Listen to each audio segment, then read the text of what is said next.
Okay, we'll come back together now. There's going to be a chance to keep those good conversations going after the event. Thanks, everyone. Just before I properly kick us off, a few housekeeping things. If you need the bathroom, it's just through that door. Then there's another door, go through there and you'll see them. And if you've got a phone with you, if you can just take a moment to take it out of your pocket, out of your bag, and check that it is on silent, that would be amazing. Welcome again to tonight's event, and an extra welcome if you're new to Tasmania or new to the university. We are so glad that you are here. The University Fellowship of Christians exists to make the gospel of Christ known to the Hobart campus of UTAS.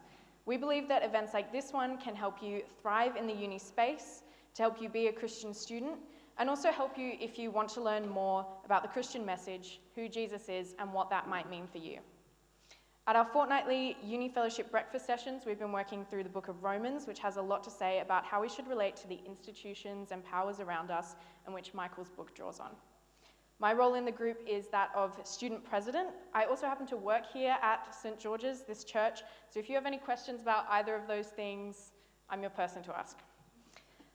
And as we come together to consider the intersection of our faith as Christians with politics, an important topic for us to engage with is reconciliation, including acknowledging past wrongs. In fact, I'd argue that part of our duty to love our neighbour is to, in Paul's words, rejoice with those who rejoice and mourn with those who mourn. Writing about that verse in his book, Michael wrote, "The Church of Jesus Christ cannot be callous towards the pains and sorrows of the world. If we are prepared to feel what others feel, we will be more ready to bless them." So with that, we meet in Nipaluna, Hobart, on the land of the Muanina people, who on behalf of our Almighty Creator were the original owners and custodians of the land upon which this church and city are built. We lament that they no longer dwell with us to share their stories and wisdom. We acknowledge and celebrate the Palawa, today's Aboriginal community, who have survived colonisation. We pay our respect to their elders, past and present. We seek to listen and walk together. Let me pray for us. Heavenly Father, thank you that we can gather here to learn about how faith interacts with the world around us. No matter if we're Christians or not, help us to gain insight from what we hear and to engage with the world with respect, hope, and compassion. For those of us who know and love you, Lord, help us to do this in a way which points people towards Jesus and his saving message. In his name we pray.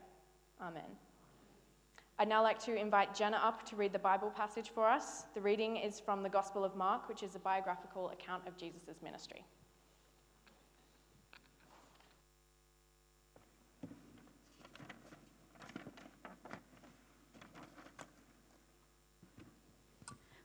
Good evening, everyone. For those of you I haven't met before, my name is Jenna. I moved to Hobart from Cairns, and I'm currently in my first year of studying marine and Antarctic science. And I'm delighted to be reading the Bible passage tonight, which comes from the Gospel of Mark in chapter 12, starting at verse 13 and finishing at verse 17. I would like to encourage you all to look up the passage, whether in a physical Bible, in the Bible app on your phone, or even as a Google search, so you can follow along as we read Mark chapter 12, verses 13 to 17. Paying the imperial tax to Caesar. Later they sent some Pharisees and Herodians to Jesus to catch him in his words. They came to him and said, "Teacher, we know that you're a man of integrity. You aren't swayed by others because you pay no attention to who they are, but you teach the way of God in accordance with the truth. Is it right to pay the imperial tax to Caesar or not? Should we pay or shouldn't we?" But Jesus knew their hypocrisy. "Why are you trying to trap me?" he asked. "Bring me a denarius and let me look at it." They brought the coin, and he asked them, "Whose image is this, and whose inscription?" "Caesar's," they replied. Then Jesus said to them, "Give back to Caesar what is Caesar's, and to God what is God's." And they were amazed at him.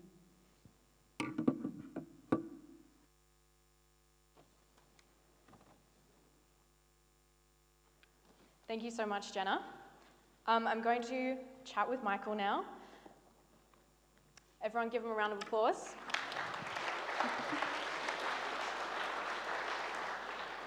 Thanks for having me. So, Michael, you're a pastor up in Sydney. You've served as the rector of St Mark's Darling Point for 11 years. You're married to Catherine and you have 4 adult children. You're also a media commentator and theologian with a doctorate from Oxford, and you have written 11 books. That's a pretty impressive resume. You've clearly got a lot of gifts. Can you please tell us something that you're not good at? Oh, man, that's a pretty... Well, maths. Okay. Counting, anything to do with numbers, and I guess, the older you get, the more your failures mount up. It's a pretty searching, this feels like the therapist's couch. Anything to do with numbers, forgetfulness, I think. Okay. Those sorts of things. So one of the 11 books that you've written is Subjects and Citizens, The Politics of the Gospel. It's for sale up the back if you want a copy. It was published last year. Why do you believe that this subject is so important that you decided to write a book about it? I think it's an important subject because it's such a divisive subject in the community at large, and that includes the church, and I'll talk about that a little bit later. It's such a divisive subject, and we're all very anxious about it. I don't know if you've noticed, and I don't think that's going away. I've noticed even just the last week there's been quite a lot of anxiety about certain president of the United States who's filling the headlines. I mean, the Sydney Morning Herald from Sydney, I would say that for a long time now, the top 5 stories have all been about international politics and Trump's effect. He's dominating, and it's a very anxious time for a lot of people. We don't know what the future may hold, and so it's important for us to kind of take a bit of a reset. What's the grown-up way to think about this matter of how human beings are to live together? Yeah, wonderful.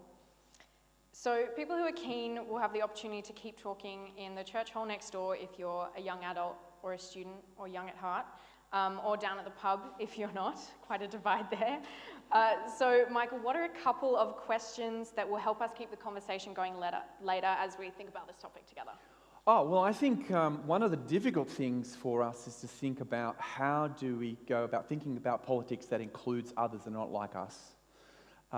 So what might it mean to, again, I'll talk about this a bit more, but what might it mean to love our neighbours? Interestingly, loving the neighbour came up. J.D. Vance referenced love of neighbour, and he said, well, neighbours are only people close to you recently, and I deeply disagree with him. But on the other hand, one of the features of the modern world is that we can see we know about the globe, so that you get compassion overload and you get issue overload. So how do we navigate that? And the other thing I think we need to talk about is how do we navigate this? How do we respect differences of opinion when a lot of our political opinions are matters of practice and context, not of ideals. It's how you put things into practice. So how are we going to navigate our differences of opinion, respect them, take those into account, while still seriously disagreeing with one another? I think the quality of disagreement has been one of the great deficits of the last decade. One level, democracy is supposed to get us to disagree well, and it's failing spectacularly at that at the moment. Yeah, so as you're all talking later, disagree well. We don't want any fights to break up. Passionately, but well. Yes, nicely. If you in the audience have questions as you're listening to Michael, do keep them in mind because we will have a Q&A section later. And with that, I'm going to hand over to you. Thank you, Michael. Thanks very much, Erica. And I'd like to thank University Fellowship of Christians and the City Bible Forum and St George's Battery Point, the Anglican Diocese, for having me down here to speak on this topic, which obviously I'm passionate about, I'm also interested in, and I'm really delighted that you've come out on a Tuesday evening and foregone scrolling on YouTube and Netflix to come and think about this subject. And I want to begin with the point I made just earlier, and that is the turbulence of our times. We live in very divided times, and I would argue actually uniquely and more divided times than times gone past. Now, there have been times of division before. My colleague David is 82 years old, and he said when I introduced this topic at a forum up at Darling Point, he said, well, back in 1975, when the Governor-General dismissed the Prime Minister of Australia, Gough Whitlam, that was a very divided time. People were very divided. And I think, well, yes, that's true, but I think there are particular dimensions, particular features to the division that we experience now that are unique and I think more tense in an ongoing way. So what I want to do, in fact, is throw it over to you to talk to your neighbour just for a minute about why do you think our times are particularly divided? You may reject the premise, that's fine, but why do you think our times are particularly divided? What has made it so? Over to you.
Okay, so just raise your hand and speak clearly so I can hear. I'll repeat the what you've said. What do you think? By the way, I've given this talk in different all over Australia, and it's remarkable the consistency of the answers. So it'd be interesting to see if in Tasmania you think the same. Though Canberra was very different. So I don't know. They were very pretentious up in Canberra. And the first question I got was something about Hegel. I have no idea what they're talking about. So uniquely different. But let's see. Why do we experience this division? Yes. Did you say corruption and sin? Corruption and censorship. Okay. Do you mean that censorship of what?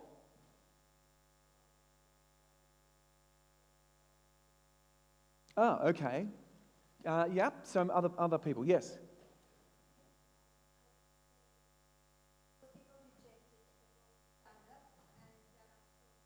People have rejected which?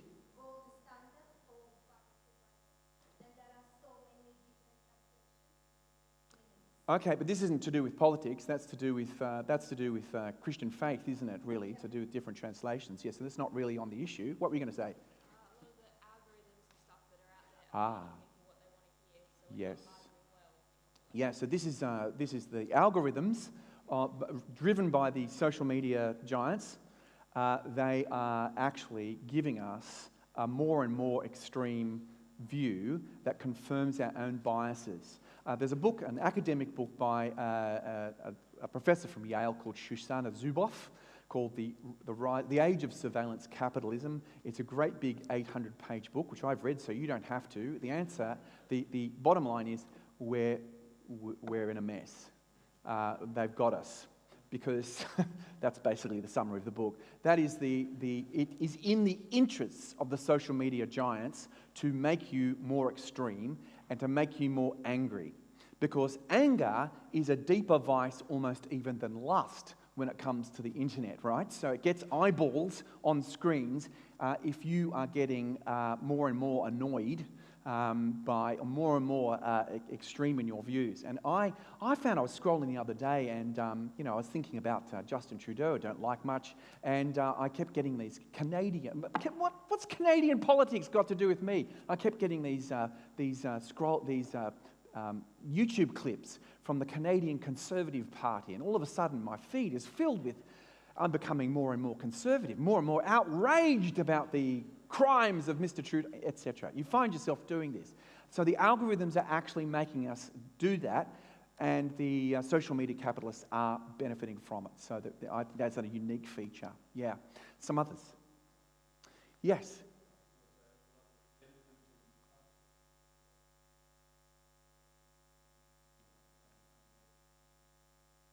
Resentment is it's a really interesting feature of the modern landscape, that people feel left behind by capitalism, by the growth of the economy. And I would say that's the particular tension we've seen in the United States and in the United Kingdom. To a lesser extent here is between globalism and localism.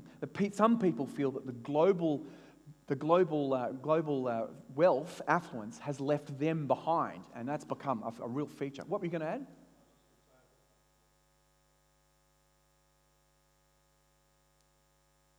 Yeah, and I would also say, so the gentleman said it applies to social constructs as well, where people are saying, these people are getting rights, and I'm losing mine at the same time. I'm whatever my identity is going down, and the identity of this group is going up, as being preferenced. Whatever you might think your identity is, yeah. What else? Thank you. Very insightful. Yes, back corner.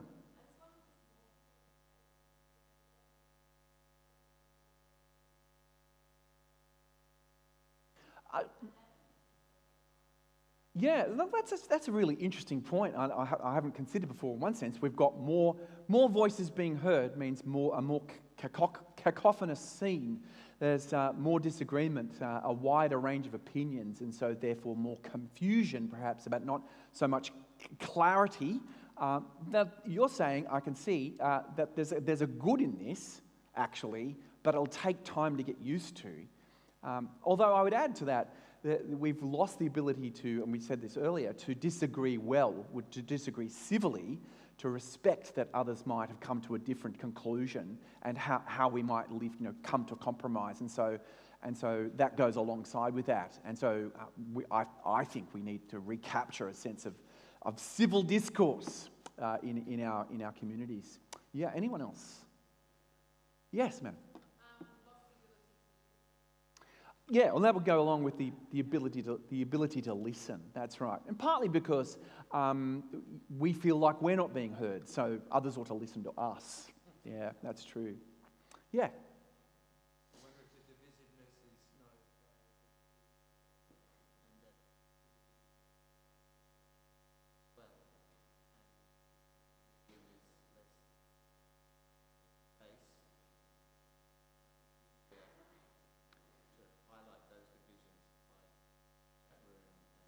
Yeah, so if I may summarise, so you're saying there's an artificiality to the division.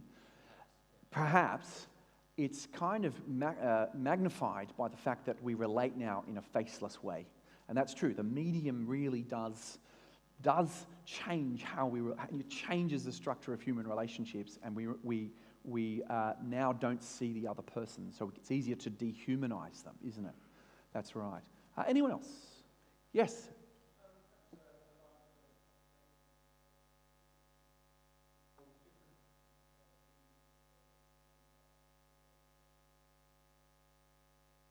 So the gentleman's saying here the generational profile is very, very interesting here. And you'd actually make a bigger point here, I think, that perhaps there's a division. The division is intergenerational as much as it is to do with social class. And so this intergenerational division is new. I don't think I've heard this point before. And particularly a growing older, you keep living, you people, wherever you are. We people, you baby boomers. Where I live, I go to church, there must be 8 or 9 people in their 90s, right? And I buried a woman who was 104, and her son was there, and he was 80. and he was still visiting it, you know. So it's an aging population with new needs that we haven't really taken into account before. What were you going to say? I'm sorry? Falling birth rate and increased immigration are very interesting demographic shifts which cause tension, because they've evidently caused tension, again, because of a feeling that a culture is coming in to change my culture. And that's what I was saying about the global versus the local. There's a sense in which people now from England tell me London is completely unlike the rest of England, because London is it's a city of the world. But you go to the counties and you get a far different picture. And if the decisions are all being made from the global centre by globalised people, then you can see the resentment that's caused on what does local identity look like? And I don't think those are invalid questions to ask, but people feel like those questions have been suppressed because they're accused of racism or whatever it might be. So there's that sort of resentment that their view would be suppressed, and there's been a bit of a kickback with that. I think that played out in the Brexit decision in England. One more person was over here. Yeah. Hi, Joe.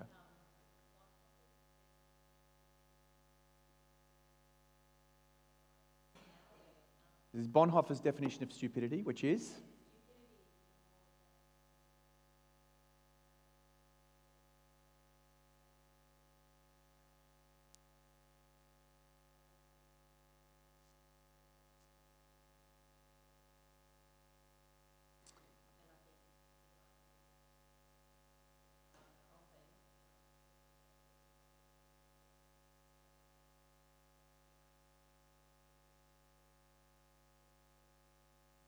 Yes, so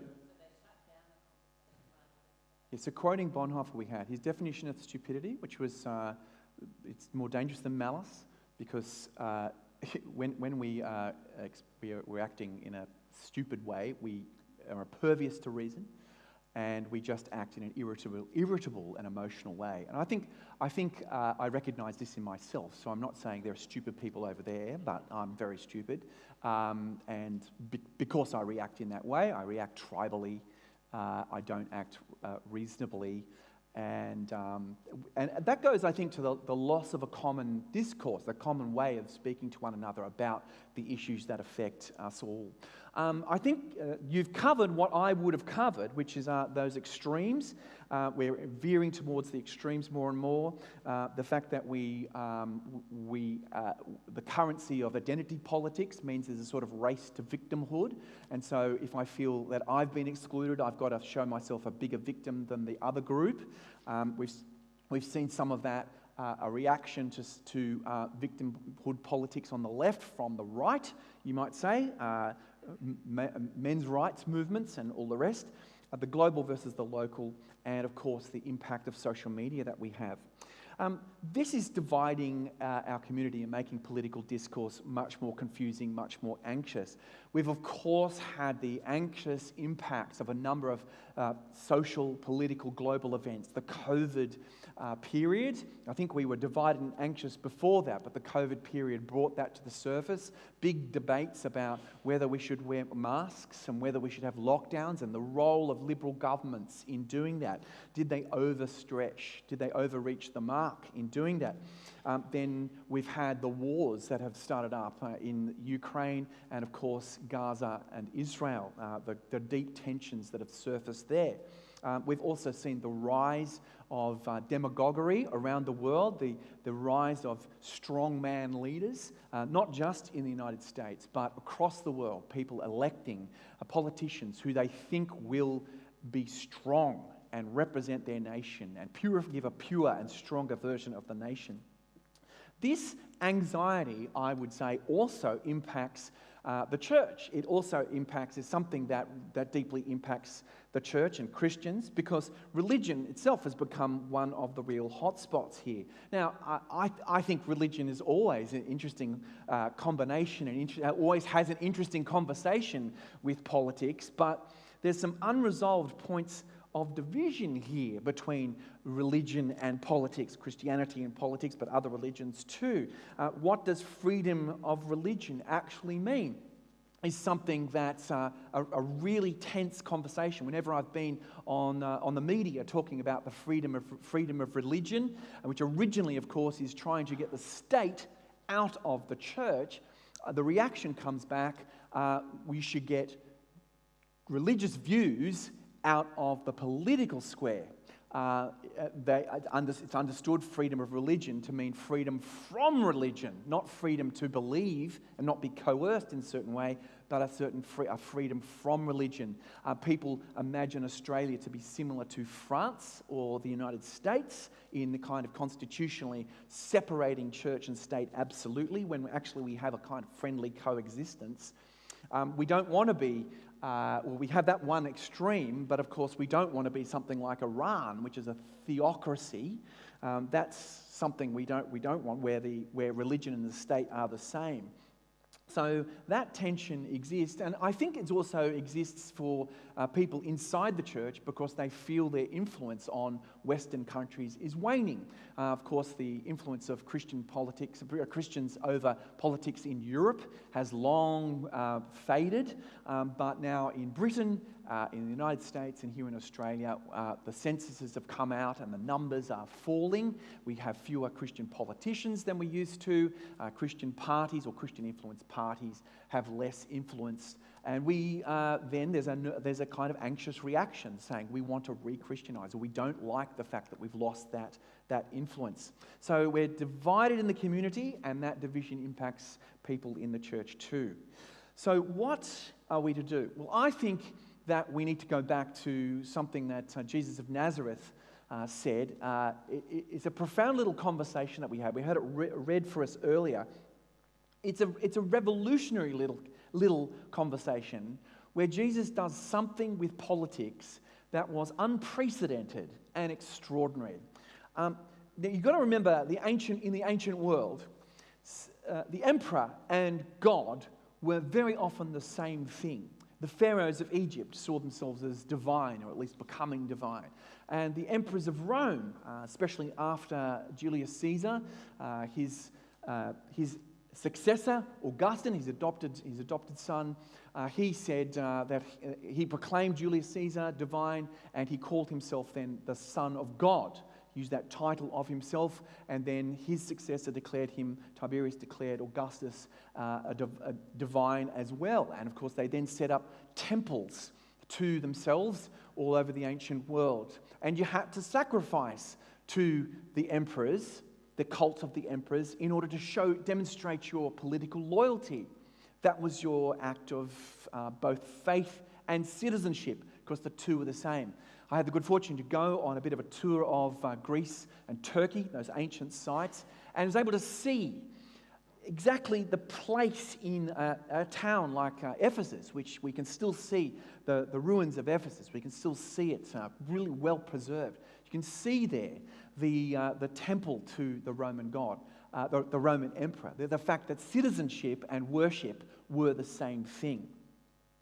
And so what we see when Jesus is asked this extraordinary question is something of a revolution. Here it is, that story we heard from Mark's Gospel. Now, they sent some Jesus's enemies. They sent some of the Pharisees and the Herodians to Jesus to catch him in his words. Now, the Pharisees are the Jewish loyalists. They're the religious Puritans. And they are really upset by the fact that the Romans have taken over the land of Judea. The Herodians are the collaborators. The King Herod was kind of like a puppet king of the Romans. And so they're enemies, but they both want to catch Jesus in his words. And so they come to him and they say, "Teacher, we know that you are a man of integrity." And of course, this sounds like flattery, doesn't it? It's buttering him up. "You aren't swayed by others because you pay no attention to who they are, but you teach the way of God in accordance with the truth." And so here's the killer question. Is it right to pay the poll tax to Caesar or not? Now, what's the poll tax? Well, that's the tax that we are paying, each person paying the tax to the Roman overlord. And so if you pay the tax, then if you say that paying the tax is a good thing, then you're seen as a collaborator with the Romans. And then the Herodians would say, fantastic, and the Pharisees would say, see, Jesus is disloyal, he's a traitor. And if he says, no, don't pay the poll tax to Caesar, then he risks being strung up by the Romans because he's being disobedient to those people who are actually running the country. So what happened? Jesus knew their hypocrisy and he says, why are you trying to trap me? Bring me a denarius and let me look at it. And they brought the coin. Well, here's the coin, and that's the Emperor Tiberius. We know it's him, partly because his name's written on it, but also because of his famous nose. It's Tiberius, and that's a denarius, reasonably valuable coin in those days. That's not the actual coin, as far as I know, but nevertheless, that's the kind of coin. And you can see that the emperor's image, or his character, in Greek, is stamped on the coin, as we know that I don't know if we've got the king's head stamped on any. I mean, who's seen a coin lately anyway? But certainly we used to have the queen's head stamped on coins. And that says this person's in charge. They kind of, the taxes come back to them. They generate finance in our system. Well, what does Jesus say? Well, he asks them, whose image is this and whose inscription? And they say, well, it's Caesar's. That's right, that's Caesar's image and Caesar's inscription. That's correct. Then he says, okay, give back to Caesar what is Caesar's, and to God what is God's. And they were amazed at him. Now, why are they amazed? What's so clever about this? It's an extraordinary answer because Jesus says, give to Caesar what's Caesar's. Caesar is due his coin. He has authority in this place. He's not undermining the rule of Caesar at all. For Caesar's image is stamped on the coin. But give to God what is God's. For where is God's image stamped? You might remember from right at the beginning of the Bible, from the book of Genesis, that human beings, male and female, are made in the image of God. And so Jesus is reminding them that the character of God is stamped on human beings. And so, what do we owe him? We might owe Caesar his coin, but we owe God ourselves, our very selves. Caesar, there is an allegiance we owe him, but there is a higher allegiance we owe. An allegiance we owe to the one who made us. A higher allegiance, but also a lower allegiance. Caesar has a limited and temporary domain. He deserves his respect. I love that scene from Monty Python's The Life of Brian. What have the Romans ever done for us? Well, there's the aqueducts. Yeah, but apart from the aqueducts, it's safe at night, and there's the roads, and so on. So they're actually making a great point there. The Romans were the imperial overlords, yes, but they had established order. They were owed some kind of respect, yes, but they're not owed more than that. There's a higher allegiance, and that is owed to God. God has his domain, which is not temporary and limited, but is eternal and unlimited. And to him we owe indeed our whole selves. Now, this is the basis of a new idea of politics, which says that human earthly politics has its space, has its realm, but that it's a limited and temporary one, and that we actually have a higher allegiance. There's a higher allegiance to which the emperor himself is subject, even though the Emperor Augustus, the Emperor Tiberius, to proclaim themselves sons of God. In fact, the Emperor Caligula, who came after them, as he died, it was said that his dying words were, "I think I'm becoming a god." They might think that, but in fact they're not. They're limited and temporary. They're limited and temporary. They are an allegiance, but only a temporary one. And so what Jesus does here is he separates two kinds of politics. I've put it like this in my book. I've talked about politics 1.0 and politics 2.0. And that's the politics of Jesus, that Jesus introduced here. Because Jesus is telling us about a higher Lord, a higher authority. The lower authority, earthly politics, is like, how does it work? Well, it needs coercion to work. Ultimately, the way Caesar, the way Anthony Albanese, the way Donald Trump, any of those run their country is through coercion.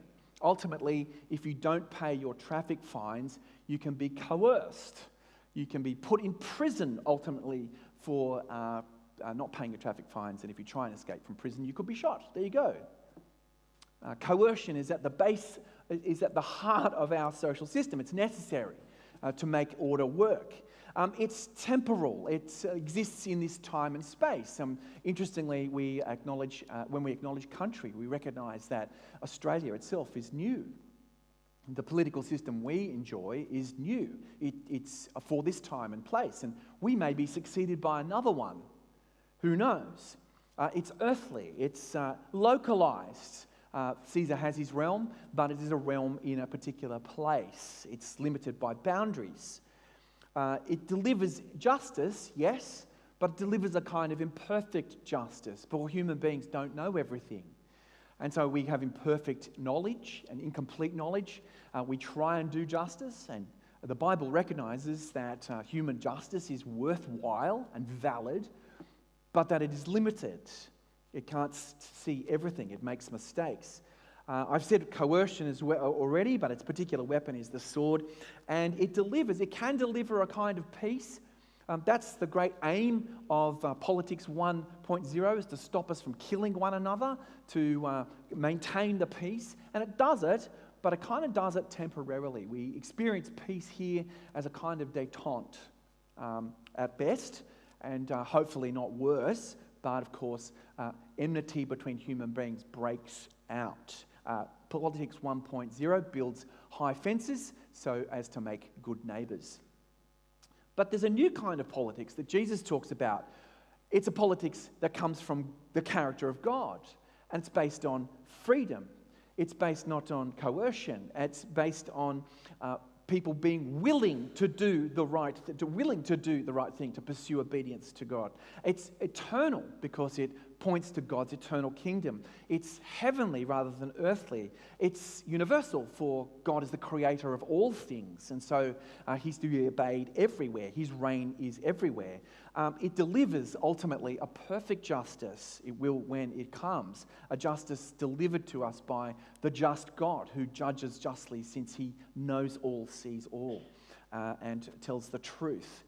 And it will deliver a perfect peace. Not simply a détente, Cold War, high walls, but a kingdom of love.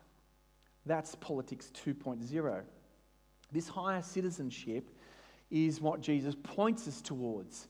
And he helps us to see it by separating his community from the state, from the emperor, from Caesar. This is his politics now. What does that mean? How does Politics 2.0 then, how does that inform us over in Politics 1.1? Is it just that we sort of have this idealised community over here and then we just have to make do over here? Well, actually, quite the opposite. This idea, this new kind of politics, Jesus' politics, informs Politics 1.0. It helps us to do Politics 1.0 better and better.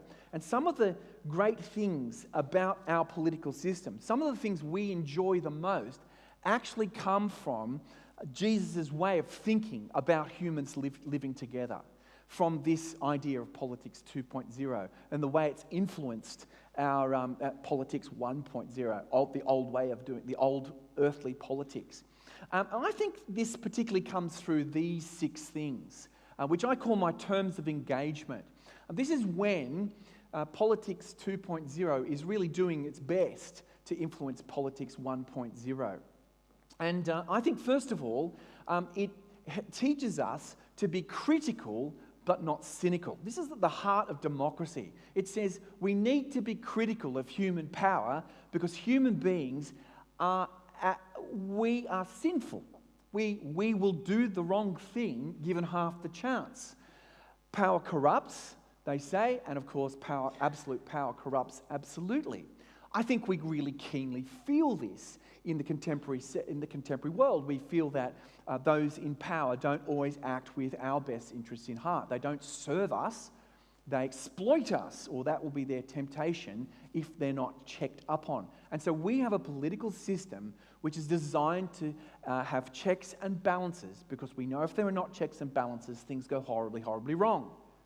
And so we're critical of our political system, but we're not cynical of it, because we know that it's really important that we have order, that we have a political system. It actually protects the most vulnerable. I'll talk about that in just a little bit.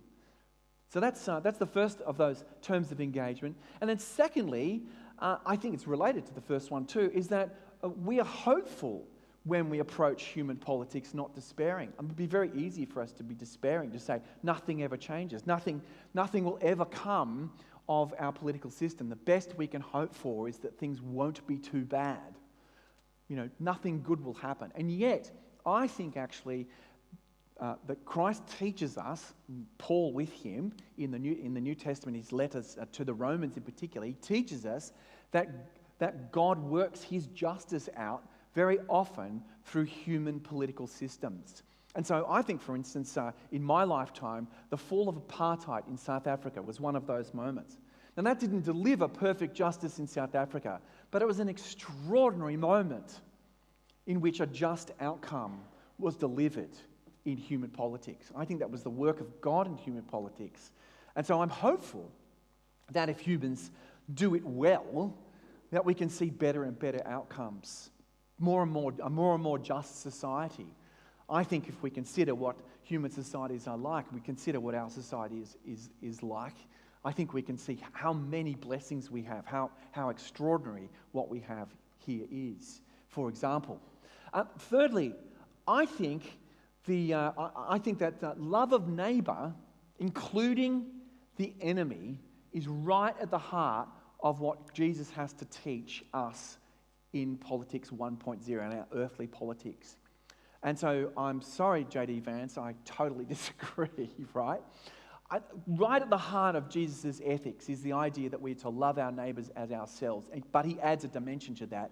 He says, who's my neighbour? He says, your neighbour may well be your enemy. If you don't really grasp that, you don't grasp Christianity. For at the heart of Christianity is the fact that God loves us while we are still his enemies. God exemplifies enemy love. We need to be driven, and I think human politics is at its best when we seek to love those with whom we differ, those who are other from us. However difficult that might be, the foreigner, the alien, the outsider, the person who looks like our opponent. Now, that doesn't mean, by the way, letting your enemy completely conquer you, take over you. It mightn't be loving to do that, but we must humanize those other people made in the image of God. The Bible allows us never to think of another, it does not allow us to think of other human beings as less than human. That's been a key lesson, especially in the abolition of slavery. Hard won, but the idea that all human beings are made in the image of God was key to the ending of that evil practice. Fourthly, we want to uphold order and authority in human affairs as things, good gifts given to us by the Creator God. He creates order and authority in human affairs and gives it to us so that we will prosper and so that we will live peacefully with one another. Now, this is important because the tendency in Australia, of course, is to a bit of cynicism and to kind of abandon the political sphere, giving up on it with despair. And yet, that we have order in human affairs is really important in order to protect, in particular, to protect the most vulnerable. My supervisor used to say that it takes a very, very bad government to be worse than no government.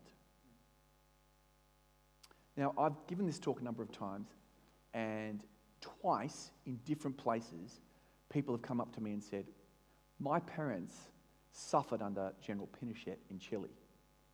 So how dare you say that? That was pretty bad. And I would say, it's a human generalization here. It's not good for those who are the victims of a harsh regime, but it takes a pretty bad regime to be worse than no government. When you have anarchy, it is worse, and it's particularly worse for women and children, for the most vulnerable in society, who become just open slather to those who will do the worst. If you think of the end of the Second World War, for instance, as orphaned children roamed Europe, abandoned children, and what happened to women in that situation. It takes a pretty bad... I think one of the problems with the war in Iraq 20 years or so ago was you topple Saddam Hussein. Saddam Hussein, let me be heard to say, Saddam Hussein is a very bad man. Right? I'm not supportive of Saddam Hussein, but you knock Saddam Hussein off and anarchy resulted. No good government really emerged. It took a long time for that. And of course, terrorism actually entered into the space, into the vacuum that was created by his loss.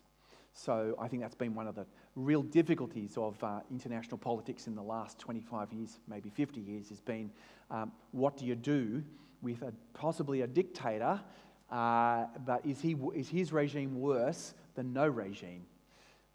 Or what will happen afterwards? So that'll be something to talk about. Fifthly, I don't think you can hear Jesus Christ properly and not think of politics 1.0 as needing to be concerned for those who are poor and marginalised, the outsider, the widow, the orphan. I think if you don't think that, then you're not really listening to Jesus at all.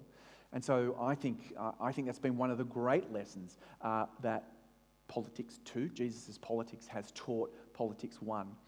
Back in the ancient world, there was a pagan emperor. He was called Julian the Apostate because he turned the Roman Empire back from Christianity to paganism for a little while. And there's a quotation from him. He was extremely envious of the way the Christians behaved because he said the Christians, they look after not just their own poor, but our poor as well. And that's been a long practice of the Christian community. It's been taken over, outsourced to government because government can do it on a large scale and more efficiently in some ways. But it's still the case that the majority of volunteering and agencies that look after the poor and marginalised in this community, in this society, come from Christian or religious sources. So concern for the poor and the marginalised. And lastly, to make peace as much as we possibly can in human affairs. Now, interestingly, the Apostle Paul tells us to live at peace with everyone. And then he adds this tag in, I've got it here, as far as it's up to you. Because making peace in human affairs is really difficult. And sometimes people are determined to be at war. And this is, of course, not just in international politics, but in local affairs, in families, in churches, in communities, in workplaces as well. And yet, I think it's an imperative given to us by Jesus to be those who make peace, to be those who seek reconciliation between different people, individuals as well as social groups. I've been in an institution. I was on the board of an institution which was in deep conflict over the past few years, and I felt awful because I couldn't make peace. I couldn't be a peacemaker in it. I felt compelled to be the one who did as a Christian, and yet I think it was just too difficult. And so I think Paul recognises our human limitations in making peace. So that's how politics 1.0 is informed by the politics of Jesus. Politics, what I call politics 2.0. I'd be really interested in your reactions and perceptions and thoughts. But I'd also be interested to invite you to consider this vision of politics further, to consider what it is like to have that higher authority, to render to God, to give to God what is God's, the image of God that rests, His image that rests on you. What does that look for you? I'd be interested to invite you to try that on for size, to examine how much of the best of our political systems come from this way of thinking, to see how it impacts that, to investigate the meaning of Jesus' claims here. And I guess this is where I'd love to point to my hosts for this evening and say that they would love to engage with you over this, the fellowship, the University Fellowship of Christians. the City Bible Forum, if you're a city worker in particular, they do some great stuff. The Anglican churches of this city and the other churches too. I know there's great churches who are always keen to sit down and have a chat with you about something more important than real estate prices. Or is that just a Sydney joke? Do people talk about real estate here endlessly? Ugh. It's what a blessed relief to talk about something more significant than that. So I'd love to invite you to investigate further, to take that further. And if you're someone who already would say, Jesus is Lord, I'd like you to consider how each week as you come to church and you sing or you proclaim the creeds or you pray, you are already proclaiming the authority of Jesus, the lordship of Jesus, that he has a claim on you that's higher than the claim of our governments, our state, but that he also asks you, invites you to be loyal to, as a citizen, to be a good citizen, a citizen who contributes in the kind of way that Jesus that would point to, this sort of way here, as we've talked about. Now, I'm going to stop there, and we're going to have some time for questions and comments from you, and I believe there's a way of doing that. Mikey's going to come up, and I think that's going to be text messaged in. To use the text message, the number that's on the screen here. And actually, I'll let... Yeah, I'll just give some more information about... Some more information. Thanks, Erica. Yeah. We're going to move into a Q&A time. You'll see the number up on the screen. It will be led by Mikey Lynch. Mikey is the campus director of the University Fellowship of Christians Hobart. He's also the editorial director of the Gospel Coalition Australia. We're going to run this using a system called Twilio. The information should be up on the screen. So you can text this number to ask your question. It's not an actual phone number. It's not going to someone's phone, and it is completely anonymous. So if you're worried about privacy in that sense, you don't need to. So that number up there, and I'll hand over to Mikey.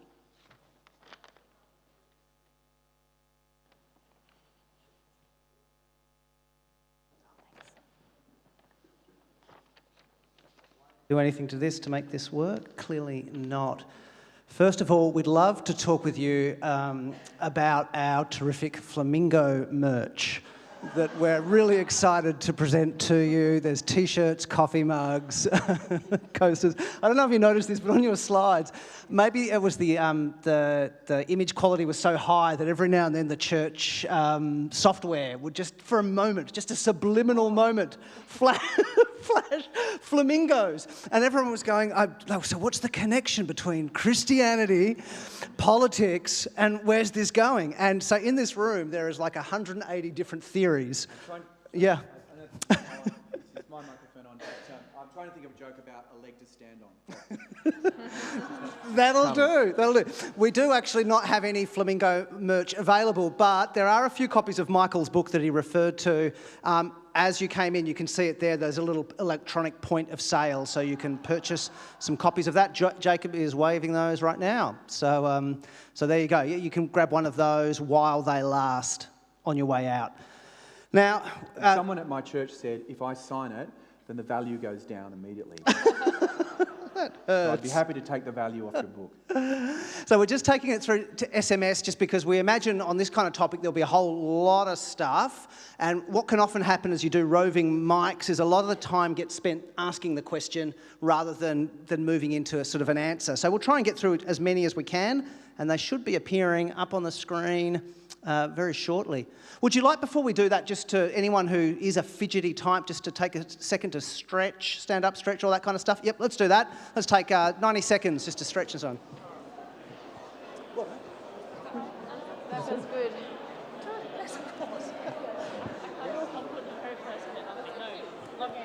My eldest son over here in the red. All right. 6'3" kid. How did you get that? Oh, it's my dad. Hi, Dad. Thanks for coming. Is Andrew here? She's my height, but I got here at 4:45. That's very nice of you, though.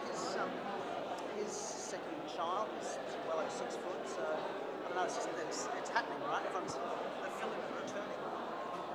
My dad just said I was waiting for you at home. All right, let's take a seat again. I got here like 2 hours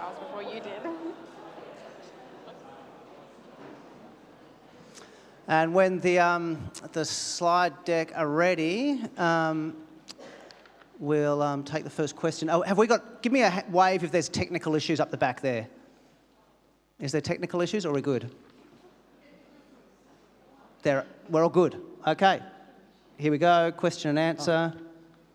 This isn't appearing on my thing here. So, Michael Jensen, why do you say human political leaders coerce, but God doesn't?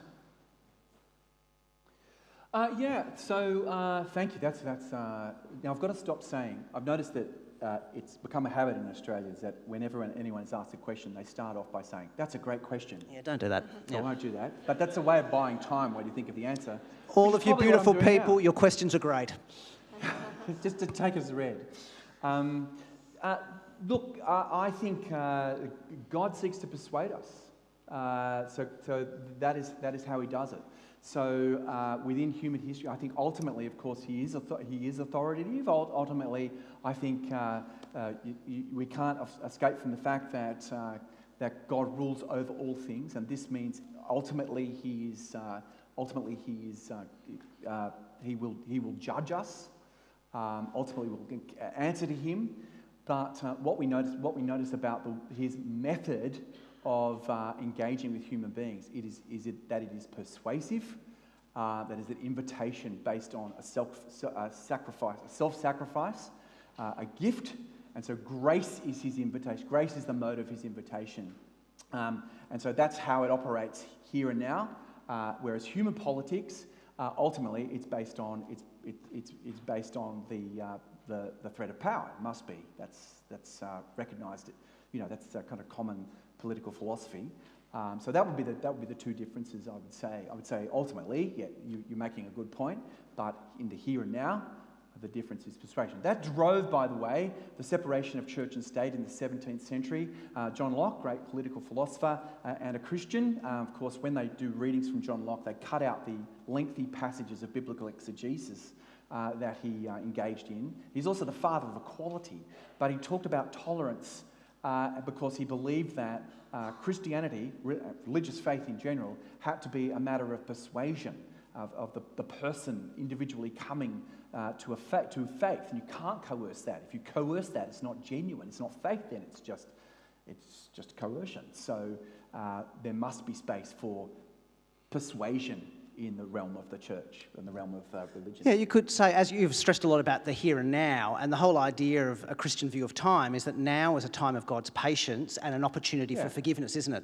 If God were to act in His coercing, judging, ruling thing, then this world is over and judgment comes. But instead, God is now giving an option to turn back, to seek forgiveness, these kinds of things. Yeah. Correct. Let's move on to. I would say there's some resemblances. I think that's the idea of freedom, political freedom, is a kind of echo of the biblical idea of freedom. By the way, under the rule, under a safe rule, we have freedom. Great. Next question. Or flamingos. There we go. Bless you. Okay, I see reels and... Should we move our stools down, Michael? What do you think about that? All right. This person says, I see reels and posts where people say they've had to leave a local church, even all churches, because that church's failure to hold a political position, or vice versa, because that church promotes a position. So you might leave a church because the church doesn't take the right stance, or because it has taken a political position.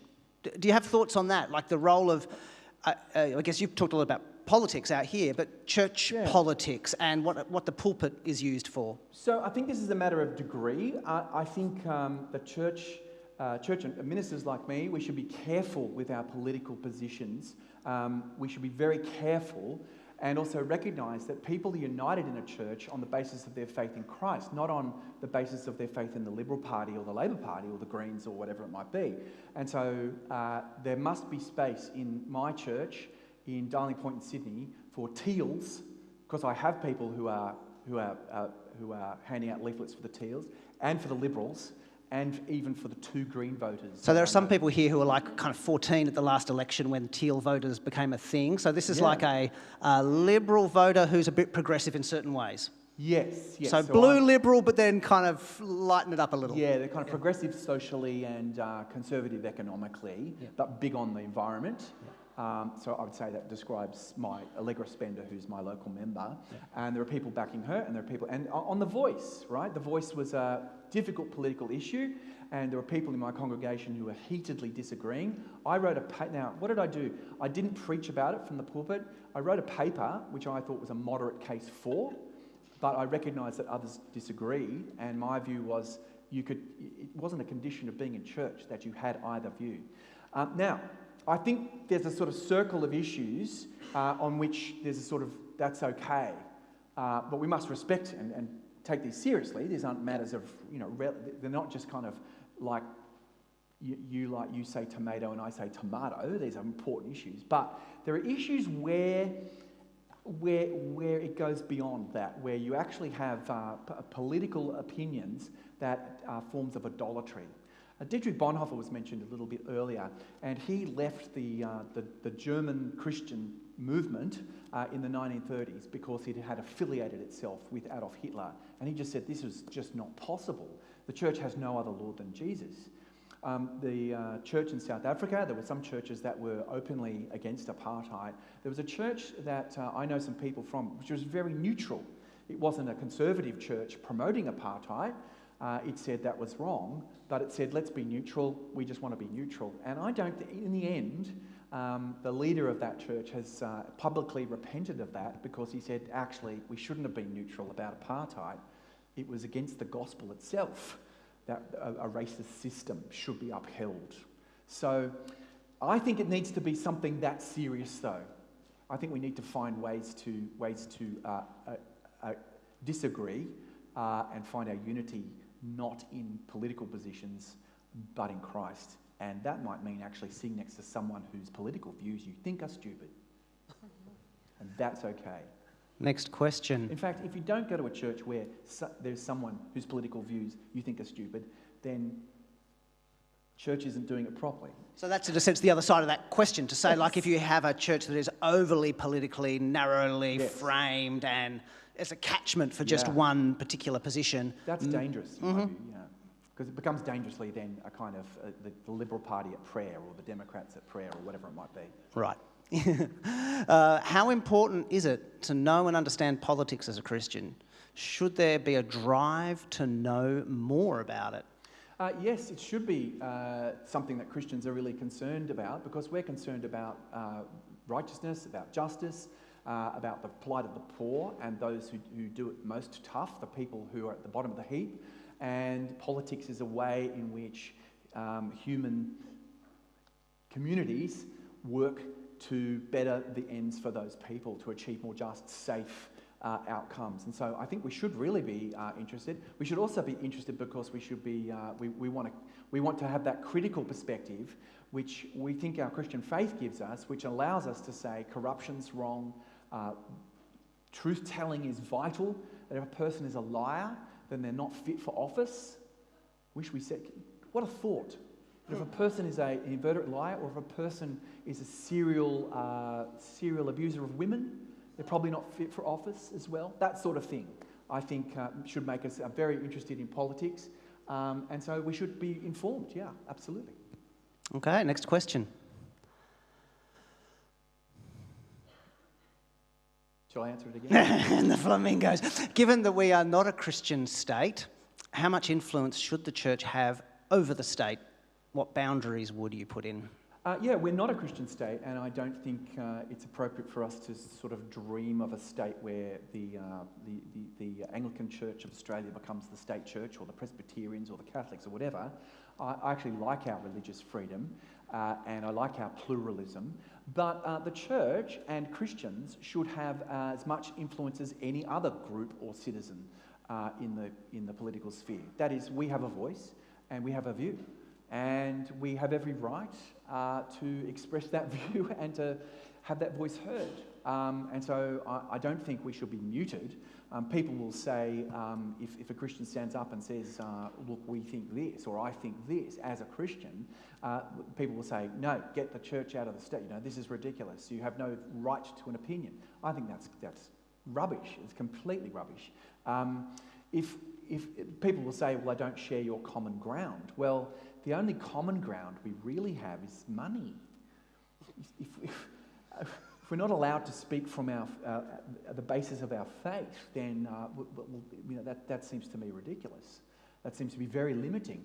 Actually, I think non-religious people might find that the religious perspective sees things that they don't. I would say also I'm open to listening to people who have different perspectives, non-biblical perspectives, and they might show me things that I haven't seen as well.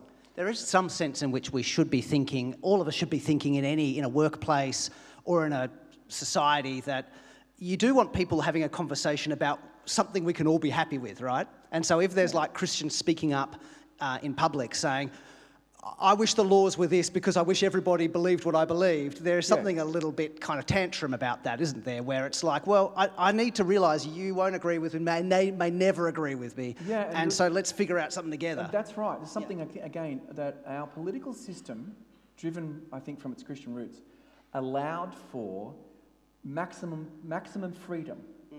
And the trouble with political freedom is it's the freedom of you to be the idiot that I don't like, to behave in a way that I don't like. And so as much as possible. And we place limits on that, but we say, for instance, we've on the whole, we don't have a public sexual, adultery is not a crime. It might be seen as, we've got this category of morality and legality, and they're held apart on that sort of thing. And I don't want adultery to be a crime. Not because I agree with adultery, right? But I think it's an inappropriate overreach, and there should be a freedom. That's not an area in which I think a Christian perspective. So, and I think this is important for us on a number of issues, where we realise that the business of earthly politics is actually practical and it's about compromise. The best outcome is often the one, as you said, that most people can live with the best. And so that's why we often get the least worst outcome. That's what we're looking for, the most inclusive outcome.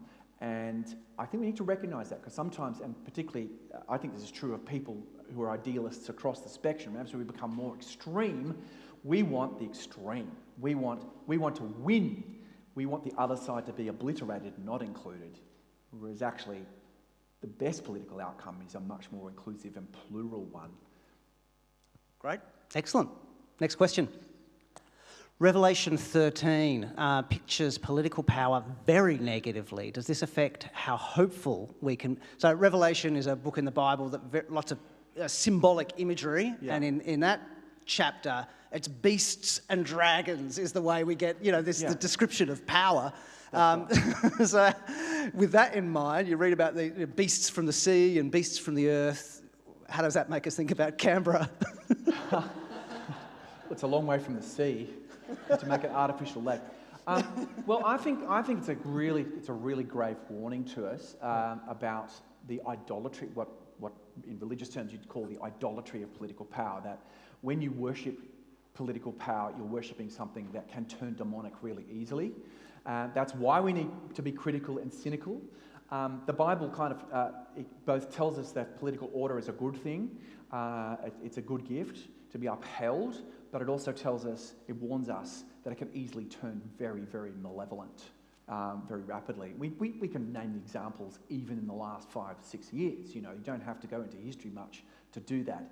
The Bible, of course, knows that. It's interesting that Paul, in Romans, he says, honour the emperor. The emperor he's talking about is Nero. Nero, of course, persecuted the Christians. And it's Nero who's seen as bestial in the book of Revelation. So both things are kind of true there.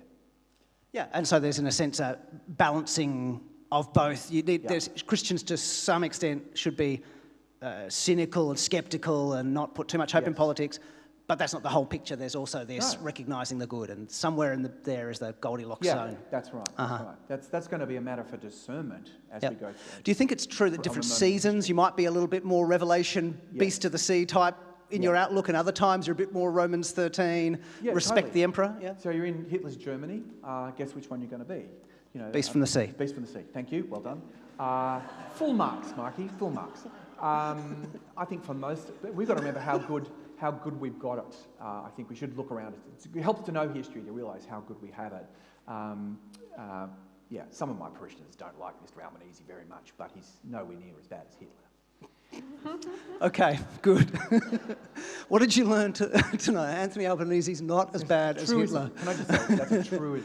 Yeah, I really like your 1.0 and 2.0 framework and your engagement strategy. However, I feel something is missing. What happens when people in charge, the flamingos in charge in Politics 1.0, are at war with the values of Politics 2.0? What part of your engagement strategy enables a kind of muscular resistance to anti-2.0 politics, which must be done for the sake of the vulnerable?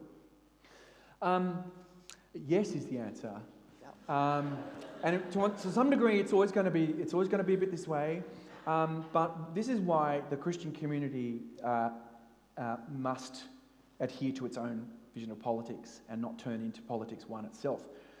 That's our best form of resistance, is to actually be more authentically Christian, in the sense that I've put it here, to practice love for our enemies, even when it's very, very difficult. That's why martyrdom has been so prominent in the church's history as a symbol of what the Christian life ought to look like, since we followed a crucified Messiah. Of course, after all, Jesus is killed by a collusion of religious corruption and political expedience. And so he's the emblem, and we follow that guy. So we've got to do that. And that might cost us dearly.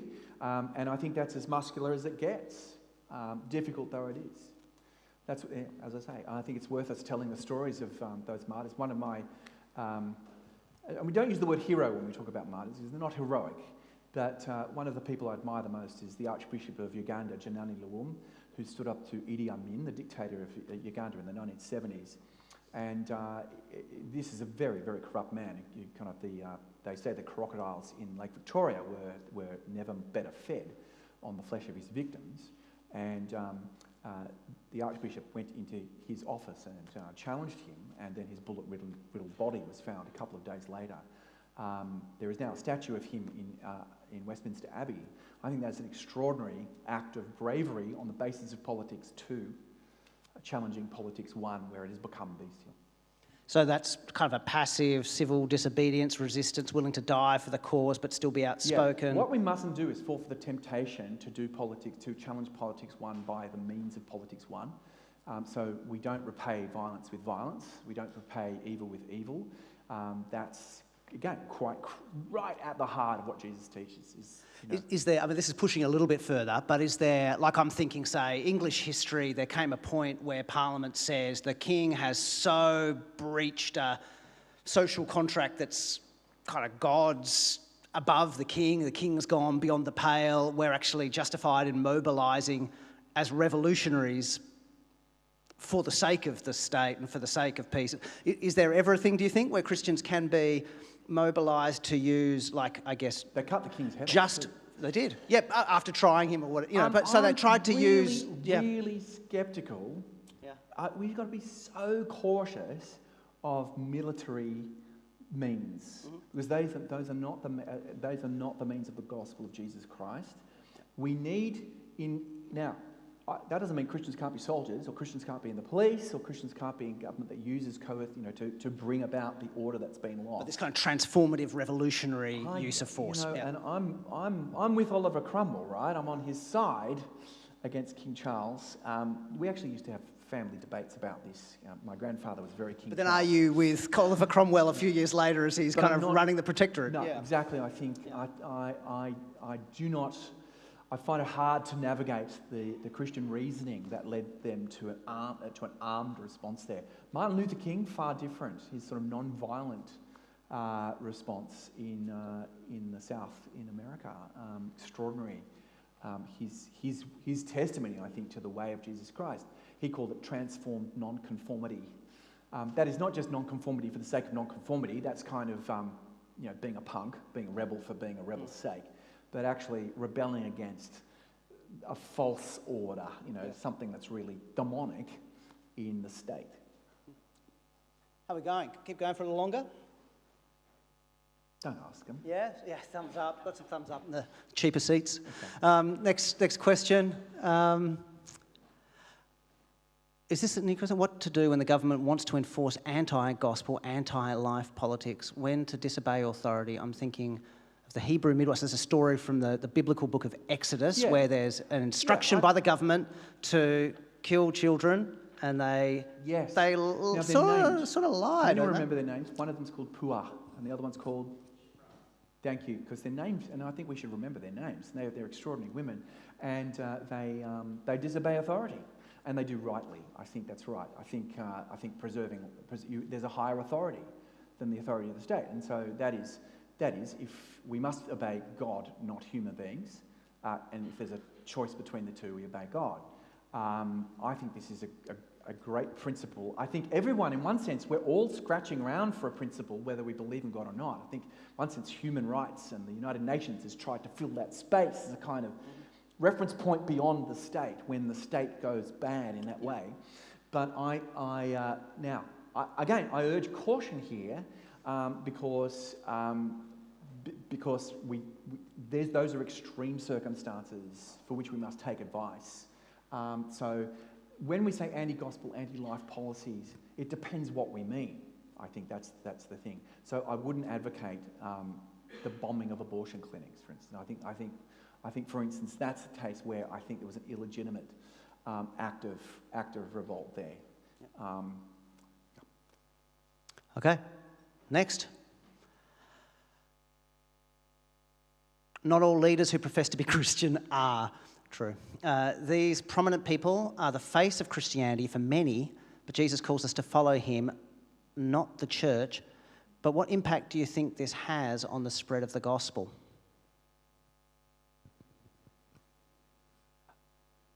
Okay, I'm just trying to get the sort of like three slightly disconnected statements there.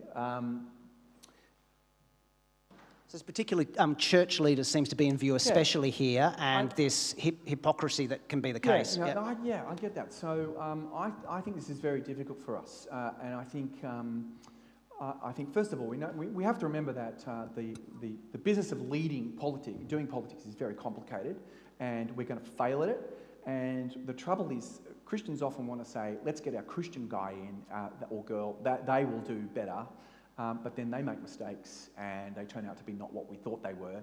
And also, we can be taken for a ride by someone pretending, wanting to galvanise the Christian base, as happened somewhere.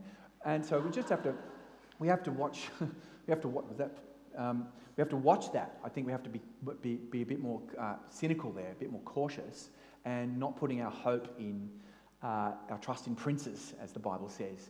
I think it does grave damage to the gospel, actually, when a professed Christian goes into politics and acts in a disgraceful way. I think that's terrible. However, I would say there are a number of Christian politicians on all sides, actually, who do honour the gospel by the way they behave. It's just that they're not so newsworthy, I think. But I think of a number of people. I mean, I've met Mike Baird. I very much respect him. He used to be Premier of New South Wales. He made mistakes. But I think he did. I think he was very well respected because of his personal integrity. He was respected in the community and in his party and across the spectrum. So I think that's a good measure of the man. He was an asset as a Christian, actually. You also have this painful, ironic thing. The Bible gives stories of people who God uses even though they lack integrity. And I mean, you mentioned Martin Luther King Jr. and he is far from a spotless example of a Christian minister or a godly man, and yet did incredible good. And so there's that other side of it too, isn't there, where you can be someone who you go, oh, I know you're in some ways not the real deal or not very consistent with your profession, and yet you might still be, in some ways, a force for good. Yeah. No, I'd agree with that. But it's the making of human heroes. I mean, the thing about Christianity is there's only one hero. It's very liberating. Yeah. I'm taking a tour later in the year. It's a Luther Bonhoeffer tour to Germany, etc. Luther, he's been a hero of mine, but I don't think he's extremely flawed individual. And Bonhoeffer would talk about his own personal weaknesses, and he actually hated the idea of heroism. So I think he's actually quite useful in saying don't kind of make make heroes, but of course they can do, human beings, God can do an extraordinary good through human beings, yes. I think we might do one more. Michael will be here to mingle afterwards, so don't be shy. Come up and chat with him afterwards. And then, as Eric has already mentioned, there is an invite for pizza at 8 o'clock for young adults and students, and we'll drag Michael across there until he conks out for more. So this isn't the end of questions because there is that personal chat, but one more here. Aside from Paul's letter to the Romans, which books of the Bible should we read to understand what God has to say about politics? Yeah, I think the book of Daniel is a great primer for us on politics, because you've got there Israel's finest young men in exile, but they're doing service to the emperor. They have an interesting response to the emperor. The emperor, of course, wants to be a god and worship as a god, and they say no. Do they revolt against the emperor? No, they just pray. They continue to pray to the God of Israel, and he attempts to martyr them. But he's they're a great challenge and support to him in both ways. I think that's an extraordinary book for us. We've got the book of Romans, as I said. I think you've got to return to the Sermon on the Mount. Now, you can't run a government. People are always saying you can't run a government by the Sermon on the Mount. Well, can't you? I mean, I don't want to let that one. I don't want to let people off the hook with respect to J.D. Vance. I don't want to let you off the hook on the ethics of Jesus. So I would go there. But can you really? You can't. On the Sermon on the Mount? Well, I think you can't kind of just discard it. You can't discard it, right? You have to apply it. Yeah, and work out what it means. Have to work out what on a it government means. level, yeah. But you can't just kind of say, all right, actually, you can be a nice person on Sunday, but you can be a complete jerk the rest of the time. You can be violent, marauding, or nations have to be selfish. For instance, the idea that nations should be selfish and not actually loving of neighbour. Well, no. I don't think so. So you've got to find a way of kind of baking that into the responsibilities a nation still does have to. Correct. Gotcha. I don't think that's simple, but I don't think you can just wave it away. Right, no, because this is a picture of what justice means. Yeah. And justice involves forgiveness and loving your enemies. And so, we can't call ourselves Christian and ignore those things. Thanks so much, Michael. Let's express our appreciation through another clap. You can go and take a seat.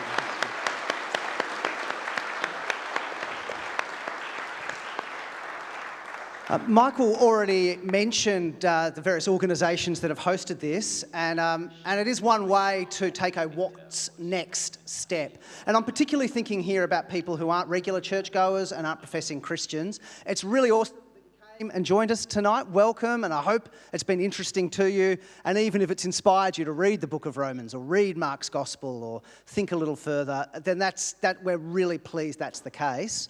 But what would be a next step? Our hope is with events like this that the content lives on, yes, the things you've thought about tonight, but we also hope it becomes an oomph for you to then do something more. Now, one of the people who've brought on this event are the people around you. They've maybe invited you along. You're here with a friend. And so if you have come with others and you're exploring this stuff, a next step is talk with the person who brought you. Share your thoughts, your questions, ask more. You could even, set up a regular time to catch up and talk life, the universe, and everything, or read a Bible book together. So that would be one next step. But then also these three hosting organisations, you might have connections with any one of them. The Uni Fellowship of Christians, ufcutaz.org. You can follow that, especially if you're a uni student, a young adult, and find out about our events. That would be one source. City Bible Forum, citybibleforum.org. And then you could find out the things that they run for workers across Hobart, and even the people who are working from their home office while living in Hobart, and so on. So citybibleforum.org, and both those sites have lots of online resources you can access as well. And then the Anglican Diocese of Tasmania has been a big supporter of this event, anglicantaz.org.au. But also we've got people here from Presbyterian and Christian Reformed churches and other churches. It's a great time of year to explore Christianity, because you know what's happening over the next 10 days or so? all of these churches, Anglican churches like this one here, if you don't know where to go, you could just come back here because you know where this one is now. And it's a pretty building, huh? The churches like this, other Anglican churches, other Presbyterian, Reformed and so on, will be deliberately planning their church meetings across this period called Easter, knowing there will be people coming along who may not be regular churchgoers. And so it's an especially great custom-built time to go along and check out church, because you'll know you'll get an experience that has that, both an interest in celebrating a key time for Christian faith, but also making it accessible to those who aren't Christians. So encourage you to chat with those you're here with, explore City Bible Forum, Uni Fellowship and the Churches of Hobart as you investigate things further. I'm handing over now to Gian. Alrighty, good evening everybody. My name's Gian. I'm in my first year of Marine and Antarctic Science here at UTAS.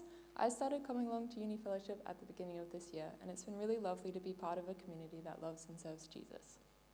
It's been awesome to think through the topic of church and state this evening.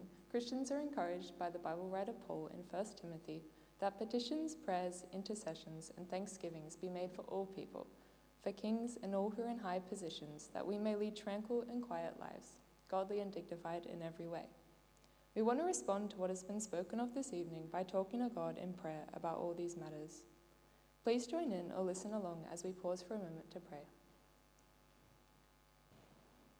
Dear God, our Heavenly Father, we want to thank you and praise you for your perfect mercy.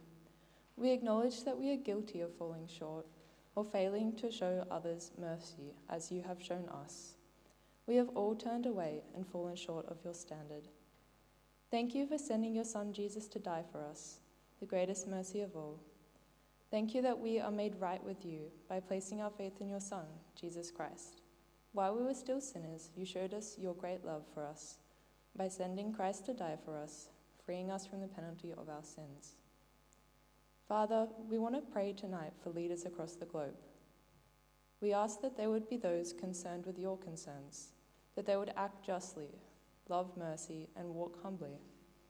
Would they, rather than being people concerned for their own power, seek above all to serve the people they represent, particularly those who have no voice? Would these same leaders be empowered to step up and protect the vulnerable and outcast, restraining evil and showing mercy in a world often severely lacking it? We pray for leaders who have already placed their trust in you. We thank you for them and for their faith. We ask that in the roles you have placed them, you give them the wisdom and conviction to be beacons of hope, making decisions that bring glory to you. We ask that through their actions and decisions, the reason for the hope that they have may shine bright, evident to all. And Father, help those of us who are Christians to think in a way that is critical rather than cynical. Help us to focus on hope, hope in what is possible and worthwhile, not only in the present, but in the future as well. Let this hope keep us from despair at what is or what may be. Help us to love our neighbors, including the enemy, fully and wholeheartedly, that we may put them before ourselves in prayer, thought, and deed. Help us to apply this love in care and concern for the poor and marginalized. Help us to uphold good order and authority, celebrating and supporting these systems and people. May we be considerate in our preferences, so it is served.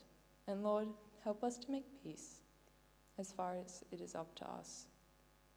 And Father, for those of us here who find ourselves disenchanted with the church, disappointed in the state, and disinterested in you, may you help us with the answers we need for the questions we have, the comfort and consolation we desire to resolve hurts and misunderstandings. And please continue to put the right people and events around us to guide us toward your life-giving realities. Lastly, for the federal election, may you grant all who serve in public life wisdom and energy. Enable candidates who make realistic promises and help them to keep their word. Protect them from the temptation of serving themselves rather than those they represent. Similarly, keep those of us who vote from the temptation of self-serving. Lord, direct the federal election and the decisions of those chosen to govern, so your glory and the safety and welfare of this country may advance. In all this, we humbly rely on your power through your Son, Jesus Christ, in whose name we pray. Amen.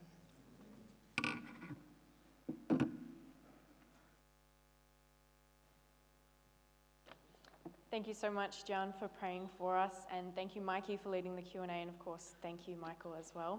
It was really great to hear your questions in the Q&A, and I encourage you to keep mulling over these topics and continue asking and answering those good questions. If you're a student or a young adult, you can do that in the church hall. That's just a building pretty much on the other side of this wall, so if you walk out the main door, just do a U-turn, pretty much. It's a red brick building. We will have pizza and soft drinks there, so you're very welcome if you're a student or a young adult. If you're not, we've got a booking at the Shipwrights Arms, which is a pub just a few minutes walk away. Victor will be leading people down there. Victor, can you give us a wave? There you go. He's very recognizable because he's dressed like a minister, because he is one. So it's not just an early Halloween costume. He's the rector of this church. If you are a uni student, our uni fellowship evening sessions, our next one is on the topic of success, suffering, and self-control, Jesus and the Stoics, with Chase Kuhn, who is a guest speaker from Sydney. We've got a little bit of a trend there of getting people in from Sydney. That is taking place on Thursday, the 7th of August, in the evening at Wellspring Anglican Church. If you are a student, that's week 3 of semester 2. It'll be a similar style of event to this one. We would love for you to be a part of it. It's also suitable for those who don't identify as Christian as well as those who do, so please bring your friends along whether they're Christian or not. You can check out our other events on our website, ufcutaz.org, or on our socials. And with that, we are at the end of the night. Thank you again so much for being here. Don't forget to keep those good conversations going. Good night. Yay, it's over.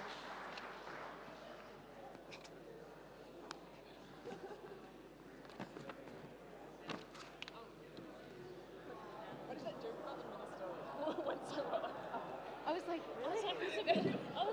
like, that's funny, but everyone kept talking. Yeah, I was like, oh, okay. I'll just run this down. Yeah, so funny. Good job.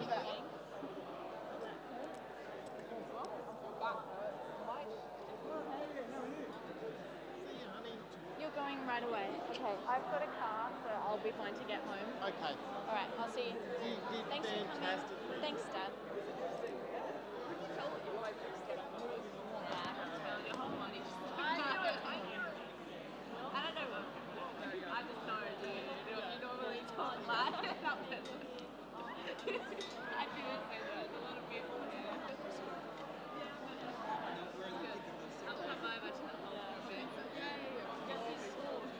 Why not?